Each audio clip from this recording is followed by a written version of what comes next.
សួស្តីមិត្តភក្តិទាំងអស់គ្នាថ្ងៃនេះខ្ញុំនឹងបង្ហាញមិត្តភក្តិទាំងអស់គ្នាពីរបៀបបាទនេះគឺ icon នៅលើ desktop របស់យើងនេះគឺយើងធ្វើមិនឲ្យឃើញ icon នេះបាទអញ្ចឹងគឺយើងធ្វើឲ្យបាត់នៅកន្លែងនេះទាំងអស់ហើយអញ្ចឹងសូមធ្វើតាមខ្ញុំទាំងអស់គ្នាបាទទីមួយយើងត្រូវមកស្ដាំនៅលើ desktop ហើយយើងយកពីកន្លែងនេះមកខ្ញុំអត់ទៅចង់លើទេអញ្ចឹងមើលតាមខ្ញុំទៅបាទមើលតាមសញ្ញាមករបស់ខ្ញុំបាទអញ្ចឹងយើងចូលកន្លែងនេះហើយយើងដកកន្លែងនេះបាទឃើញទេបាទគឺកន្លែងនេះដកគ្រីចេញមកបាទគឺវានឹងបាត់ឃើញទេបាទបាត់ icon នៅកន្លែងនេះទាំងអស់ហើយអញ្ចឹងបើយើងចង់ប្រើ icon ឬក៏ចង់បាត់នៅ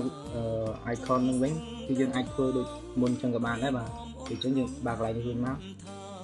ប៉ុន្តែបើសិនជាយើងមិនចង់ឲ្យវាឃើញអញ្ចឹងយើងមានវិធីមួយទៀតដើម្បីធ្វើឲ្យការប្រើប្រាស់របស់យើងស្រួលមិនបាច់ឲ្យវាឡើងចេញ icon នៅលើ desktop របស់យើងវិញទេអញ្ចឹងយើងចូលមកចុចកន្លែងនេះបាទកន្លែង label នេះបាទអញ្ចឹងមកស្ដាំលើវាមកហើយយកពីកន្លែងនេះ toolbar នេះបាទដាក់មកលើហ្នឹងចំលើហ្នឹងទៅវានឹងចេញមកកន្លែងនេះបាទពេលអញ្ចឹងពេលយើងឃើញអញ្ចឹងយើងចុចដាក់យកកន្លែង desktop នេះបាទចុចកន្លែង desktop នេះមកអញ្ចឹងគឺវាចេញកន្លែងនេះមកឲ្យ desktop បាទអញ្ចឹងពេលយើងចង់ប្រើនៅកម្មវិធីអីមួយនៅក្នុង icon របស់យើងដែលយើងបាន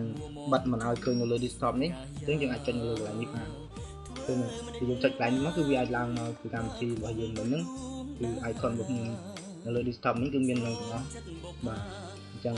យើងគ្រាន់តែដាក់លើវាអញ្ចឹងទៅវានឹងចេញមក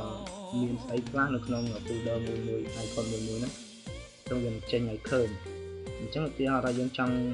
ធ្វើអីមួយបើករូបថតអញ្ចឹងទៅបាទយើងដាក់លើវាអញ្ចឹងទៅចេញរូបថតហើយអញ្ចឹងយើងចង់